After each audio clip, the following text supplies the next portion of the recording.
Assalamualaikum warahmatullahi wabarakatuh. Alhamdulillah, thumma alhamdulillah, wa ma taufiqi wa i'tisami illa billah, alaika tawakkaltu wa ilaika unib. Alhamdulillahil khail, ya ayyuhalladzina amanu kutiba alaikumus shiyam kama kutiba alal ladzina min qablikum la'allakum tattaqun. Sadaqallahul azim. Wa sallallahu ala sayyidina Muhammad wa ala alihi wa sahbihi ajma'in. Saudara-saudari yang dimuliakan, acara mingguan di Rumah Segambut yang kita tangguh kerana COVID-19, dan mudah-mudahan kita dapat ikuti acara mingguan ini melalui acara yang sedemikian, melalui media sosial dan Facebook Live. Kita mulakan dalam acara kita selalu di malam Isnin di Segambut ini dengan selawat. Jadi kita mula dengan selawat.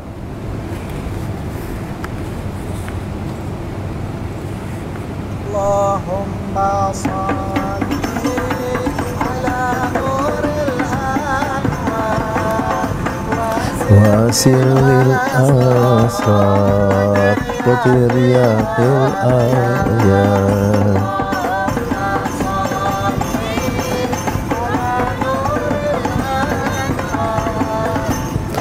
wa sirril asrar wa tiryaqil ayat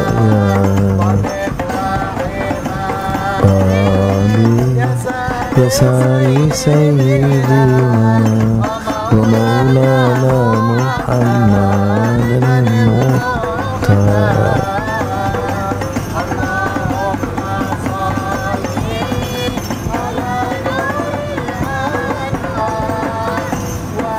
wa sirril asrar wa tiryaqil ayat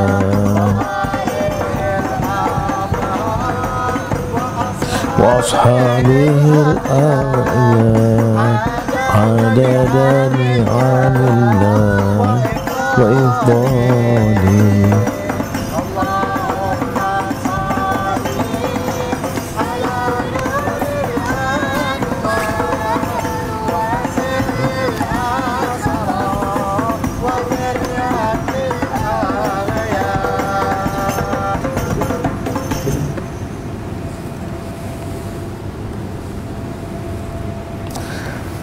Baik, kita dalam beberapa hari lagi akan bersama menjayakan amalan Ramadan dan selalunya mendoakan kepada Allah SWT mudah-mudahan dalam keadaan sehat, mampu menyempurnakan, walaupun ada beberapa kekangan yang biasa kita lakukan sejak kecil, solat tarawih di masjid, solat sahur ramai-ramai, dan kadang-kadang ziarah menziarahi, semua itu dapat terbatal dengan sendirinya. Saya ada kabaran dari Masjid Mekah Madinah pun tidak ada tarawih jemaah di masjid.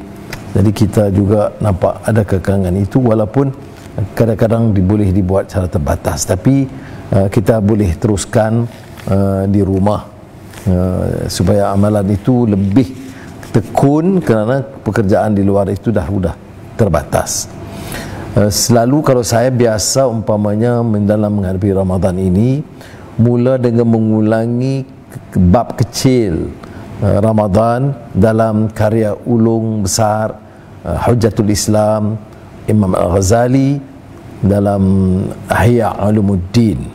Jadi dalam bab puasa ini diletakkan beberapa kategori, itu sekadar pengingatan kepada kita. Kerana puasa ini kita amalkan yang kita tahu, ya, menahan dari lapar dan dahaga, dan beberapa kegiatan yang tidak dibolehkan waktu siang hari dan dibolehkan waktu malam hari. Tetapi Al-Imam Al-Ghazali dalam Ihya Ulumuddin memang meletakkan 3 kategori yang selalu ustaz-ustaz dalam tazkirah pengajaran kita mengingatkan kita, ya. So ini ada hubungan dengan la'allakum tattaqun, ya, bahawa darjat yang nak dicapai itu darjat ketakwaan kepada Allah Taala. Ada yang katakan ini untuk diet, untuk sihat, tak apalah, itu semua tempelan dan sampingan. Tetapi kita tahu bahawa puasa awam kategori pertama. Ini puasa sekadar tahan lulus dahaga, lapar, tetapi tidak lebih dari itu. Tidak ada nilai kerohanian, spiritualnya, ya. Yang kedua, puasa khawas, iaitu sampai ke telinga, mata, mulut, itu lidah menghalang dari kemungkaran. Itu khawas. Jadi pertama awam, kedua khawas. Tetapi yang paling cuba ditekankan dalam karya Imam Al-Ghazali, peringatan kepada kita supaya mengangkat darjat itu, puasa ke darjat ketakwaan kepada Allah SWT, supaya niat kita, perasaan kita, akal budi kita, akhlak kita itu dapat ditingkatkan sendiri sehingga dapat melepaskan hati minda daripada sangkaan dan fikiran buruk. Ini disebut puasa khawas al-khawas. Jadi apakah percubaan kita?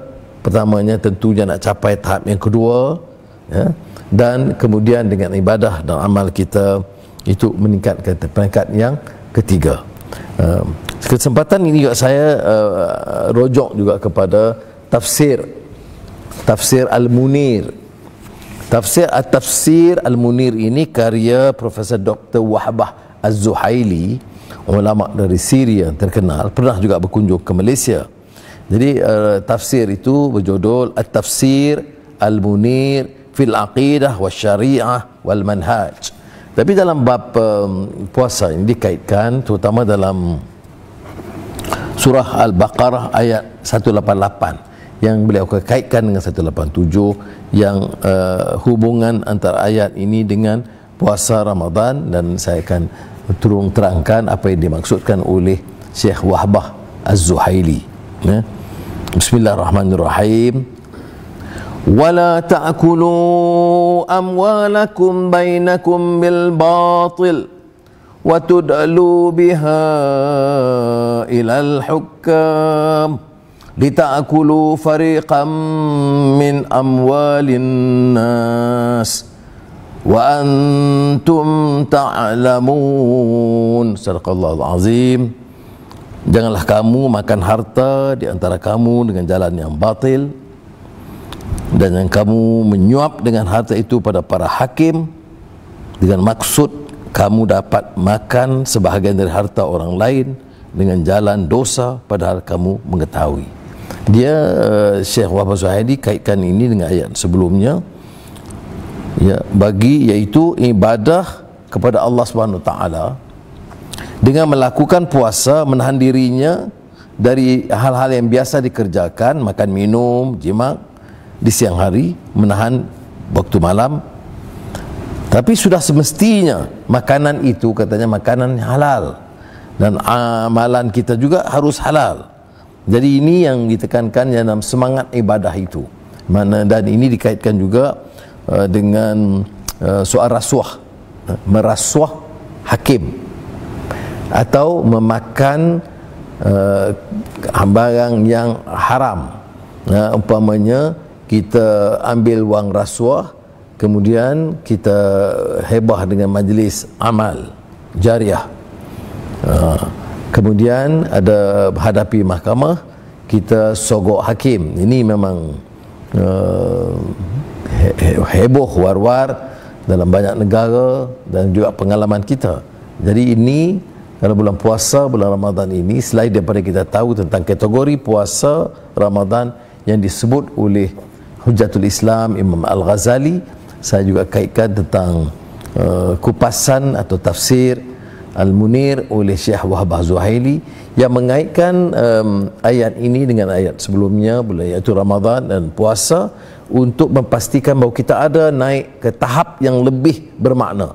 Puasa tahan dahaga, lapar, tetapi tidak peduli sumbernya haram atau halal, kemudian guna wang itu sogok hakim atau cara tipu helah atau cara menindas, kemudian pura-pura menyelesaikan dengan cara ibadah dan puasa bulan Ramadan Mubarak. Jadi Syekh Wahbah Zuhaili, seperti mana yang kita tahu, ya, ini bersama saya di rumah, beberapa kali dia pernah ziarah di sini, dan seorang yang sangat warak dan alim, dan kitabnya itu sangat terkenal.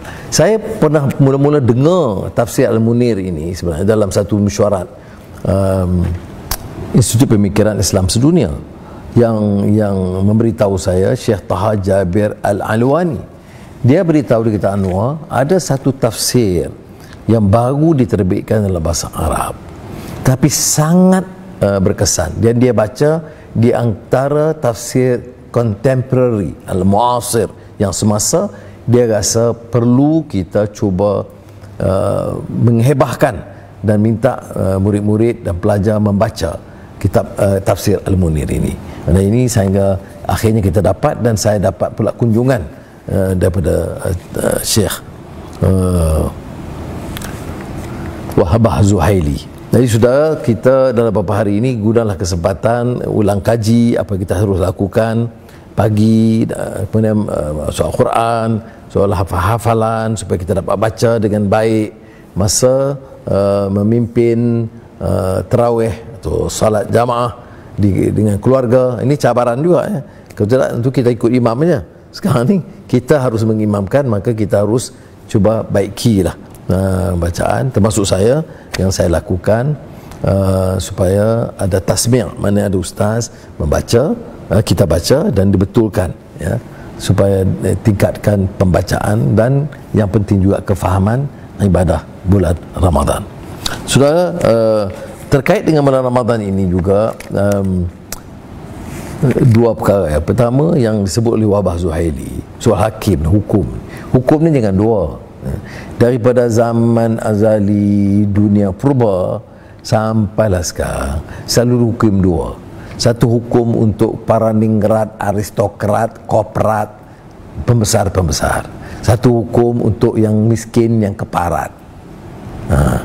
Jadi ini yang jadi masalah negara, yang cobaan. Orang besar kalau rasuah 5 bilion katanya commission.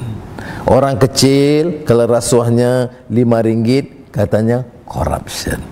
Dia mentergedarah yang sama hukumnya. Tetapi kita harus peringatkan supaya orang kita cerdas. Ini yang dikatakan kecerdasan ya, kecerdasan rakyat memikir dan memahami. Kalau tidak jadi orang Pulau Pinang kata atau dia jadi bengong, ikut je, ikut hang kata lah, betul lah, siapa yang ketua dia ikut. Akhirnya itu kita ada dua hukum. Dua hukum untuk orang kaya, orang besar, korporat dan ningrat dan aristokrat dan kepala. Dan keduanya dianggap yang bawah, yang miskin keparat ni tak boleh. Kita kena juga satu hukum. Melanggar perintah COVID-19 pun kalau tanya saya ni, yalah tak payahlah berat sangat, tapi hukum ringan pun ringan lah, ringan bagi orang besar, ringan bagi orang miskin. Ini kalau kita baca tadi ulasan tentang rasuah dan sogokan, rasuah pelbagai cara lah, penguatkuasaannya, pelaksanaannya dan para hakimnya.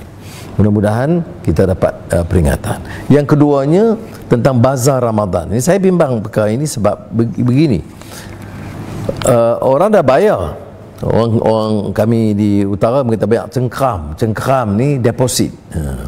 Saya pun tak faham mengapa nak guna perkataan deposit daripada perkataan cengkeram. Dah ada. Kalau saya kata dia dah bayar cengkram, dah bayar, kemudian batal. Kemudian sudah tahu di beberapa tempat pula, selain daripada deposit yang sah ini, ada juga ejen politik di bawah yang kutip ini. Saya masa di penjara Sungai Buloh, ada staf penjara berkatakan kita kena bayar begitu begini. Jadi saya terus sampaikan nota kepada Menteri Besar, hentikan amalan seperti ini. Kadang-kadang kita tidak tahu. Dia ada bayaran kepada majlis. Di samping itu ada pula ejen yang menjadi pembawa, bayar lagi. Sekarang dibatalkan. Jadi ada pandangan yang mengatakan kalau satu petak lot itu ada yang kata RM2,000, ada tengok keadaannya lah. Tetapi mana jutaan ringgit. Jadi kena pulang balik lah. Ini salahnya, pulang balik ke wang deposit itu mesti pulang balik. Orang tu dah lah susah, modal dah hilang, deposit dah bagi, wang tu tak boleh. dia kena bagi balik. Yang saya tahu sekarang ini Selangor, mungkin Majlis Perbandaran Subang Jaya, Majlis Perbandaran Kuala Langat, di antara lain yang saya telah baca, yang telah bayar balik deposit ataupun bersetuju untuk bayar balik. Bagi saya wajib bayar balik semua. Keduanya tentang bazar Ramadan ini, jangan kita hentikan begitu saja, mesti ada alternatifnya. Ini pendapatan bagi rakyat, pendapatan kecil ya, itu bermakna sekali. Jadi sama ada online, sama ada cara pukal, cara apa, fikirlah. Dah jadi pemerintah ni, dia kena tolong fikir lebih daripada biasa. Yang maknanya, apakah dengan cara online, adalah cara pukal, adalah cara-caranya. Tak payahlah pakai jentera yang besar, yang peringkat antarabangsa dan nasional. Guna jentera-jentera kecil, kampung, yang boleh dilakukan ya. Dan saya tahu di peringkat bawah ini, walaupun saya setuju pengumuman kerajaan terakhir yang menyatakan benarkan badan-badan sukarela dan kebajikan di peringkat kawasan dan kampung bergerak. Itu satu keputusan yang baik yang dibuat oleh kerajaan, kerana daripada awal kita kata tak boleh nak pakai daftar apa semua, tak boleh. Sebab yang buat kerja di bawah ini banyak, dia lebih tahu di bawah. Kalau ikut kerangka di atas tu lain. Jadi itu yang kedua. Saya juga dapat untuk malam ini, walaupun kita tak jawab soalan-soalan yang banyak, tapi sekadar kerana ada yang bimbang ya, sewa premis kerajaan itu boleh ditangguhkan. Bagaimana sewa swasta, kedai swasta, kedai dah tutup, tak jalan, sewa kena bayar. Jadi mesti ada rencana, perundingan supaya dapat ditahan, ditangguh sehingga perniagaan itu beroperasi. Jadi inilah jawapan saya untuk soalan itu. Tadi saya juga telah mengambil kesempatan membuat suatu ulasan buku. Buku ini oleh seorang ahli ekonomi India, Raghuram Rajan, The Third Pillar, How Markets and the State Leave the Community Behind. Ya, dia kata janganlah kita, ini penting masyarakat. Saya tengok kadang-kadang netizen ni dia yang tak mau fikir langsung ya. Sekarang sokong-sokong, kalau hentam, cerca-cerca, tak usahlah ya. Ini saya kupas buku penting. Setuju tak setuju tak apa, baca dulu ya. Kerana dia tekankan peranan masyarakat itu penting. Ini kita serah seluruh masa depan ni apa Menteri Ekonomi ke Menteri Keuangan kata, kerajaan kata. Kemudian kerajaan pula dengar golongan korporat yang besar.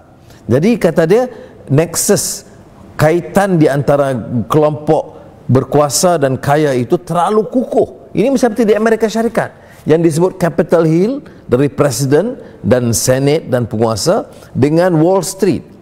Jadi dua ini gabung, keputusan mereka itu mengesankan, dilaksanakan, tetapi bagi rakyat, masyarakat terbanyak itu akan terombang-ambing kerana kepentingan mereka itu paling sedikit dipedulikan. Jadi dalam amalan kita, sebab itu dalam institusi Islam umpamanya, dia ada yang disebut tawiyah, kesedaran. Dia bangkitkan kesedaran. Dakwah itu apa? Dakwah itu bukan dakwah kerajaan, bukan dakwah jabatan, bukan dakwah satu dua tok guru. Dakwah ini dakwah menyeluruh bagi masyarakat supaya membuka minda dia. Tujuan dakwah itu membuka minda supaya boleh berfikir, boleh menegur, boleh terima teguran. Bukan umpamanya jadi pula guna saja dakwah itu Islam, tapi bahan kecaman dan tutup minda. Tak boleh fikir langsung dah. Tak. Ini pandangan dia. Jangan bincang, tak boleh. Begitu juga dalam ekonomi. Jadi dalam third pillar ini diterangkan tentang bagaimana umpamanya kesan daripada ekonomi. Ini ditulis sebelum COVID-19 ya. Tetapi katanya bagaimana kepentingan golongan miskin yang hilang tempat tinggal, yang muflis, yang banyak menghadapi gejala sosial lain, tanyalah semua.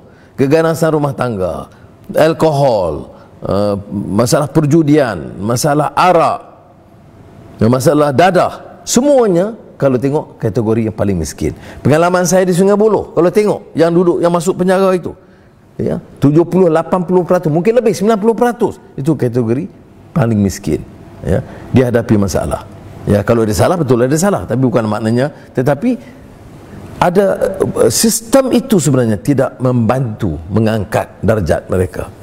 Kalau kita lihat, umpamanya kita sudah merdeka 1957 dan kemudian Sabah Sarawak 1963, tetapi kesan kepada kesedaran rakyat itu, kebebasan dia cara berfikir kurang juga. Siapa yang pegang tongkat itulah dipatuhi tanpa berfikir. Jadi kita nak ajak sekarang ini, seperti mana saya anjurkan membaca buku The Third Pillar ini oleh Raghuram Rajan, ialah supaya kita melihat kekuatan ekonomi sekarang, kekuatan ekonomi kapitalis, pengajaran dari Amerika sejak zaman Meleset, Great Depression 100 tahun yang lalu, dan kesannya kepada kita, dan ekonomi negara kita, siapa yang tunjangi, kepentingan siapa yang dipertahankan, kroni mana yang dikayakan, anak pemimpin mana yang jadi besar dia kaya, dan mengapa yang ramai ini telantar. Itu pun dia sokong gila-gila juga. Dia dapat apa? RM3,000 untuk jadi apa ni orang kata, tim media sosial. RM3,000 sebulan. Orang tu ambil 3 bilion. Tak boleh fikir, sebab tertutup minda kita. Jadi baik ekonomi, baik soal Islam, semua ini jadi terbantut kerana kita tidak galakkan critical thinking. Tak boleh langsung, ya. Jadi mudah-mudahan Allah selamatkan kita dan manfaatkan bulan Ramadan ini untuk memperkayakan nilai spiritual kita. Dan satu aspek tadi yang saya tinggal, ya, kutiba alaikumus siyam kama kutiba ala alladzina min qablikum la'allakum tattaqun, itu dikupas oleh ramai sarjana dan ulama. Saya masih ingat muda membaca karya Profesor Muhammad Hamidullah tentang satu rencana kecil, why fast, tetapi sangat memberi kesan kepada generasi muda. Dia kata amalan puasa ini dilakukan oleh semua agama, penganut semua agama di dunia. Ada jenis puasa dia masing-masing, cara dia, ya. Tapi dia kata matlamat kita la'allakum tattaqun, itu beza kita bila tekatkan puasa untuk meningkatkan darjat takwa. Keduanya supaya insaf nasib rakyat miskin, seperti mana disebut dalam kupasan Wahbah Zuhaili, ya, puasa jangan lapar minum, orang lain lapar tak peduli, ya. Puasa kita tahu susah lapar, tapi bila buka puasa jenuh sebab melimpah kuih, muih dan makan minum, tak peduli tentang jiran, tetangga atau qaryah yang miskin. Jadi kesan tidak ada. Jadi dia tidak translate, tidak menterjemahkan amalan itu dan tidak dihayati supaya dia fahami, ya. Jadi puasa, semua orang puasa sungguh-sungguh, kita tak boleh pertikai, ya. Tetapi kesannya, kata Hamidullah itu, iaitu dia tak timbul kesedaran. Bagaimana orang boleh puasa tak peduli nasib orang susah? Dia boleh punggah kekayaan, curi ke, rompak ke, atau kaya dengan menyalahguna kuasa sebagainya, tapi puasa juga. Orang susah, padahal dia diminta puasa, lapar ni, tak makan. Baik, itu satu. Keduanya, ini message universal untuk appreciate bahawa puasa dan amalan puasa ini diperintahkan kepada kamu, dan kutiba alaikum siyam kama kutiba alal ladzina min qablikum, dan sebelum kamu, kaum sebelum kamu Allah perintahkan puasa. Dia ada juga dia punya kesinambungan di antara umat terdahulu yang mengamalkan puasa. Jadi dia ada that universal message Islam tentang puasa. Jadi kalau kawan kita yang bukan Islam tanya puasa, yang kata dia jangan heran sangat, sebab ini ada dalam semua amalan agama, dan ini disebut dalam Al-Quran. Dan keduanya tentu bentuk puasa kita itu berbeza kerana ikut syariat yang ditetapkan oleh Muhammad sallallahu alaihi wasallam. Semoga Allah SWT memberikan kekuatan, taufik dan hidayah, dan memastikan insya-Allah puasa bulan Ramadan itu sampai ke derajat la'allakum tattaqun, takwa kepada Allah SWT. Assalamualaikum warahmatullahi wabarakatuh.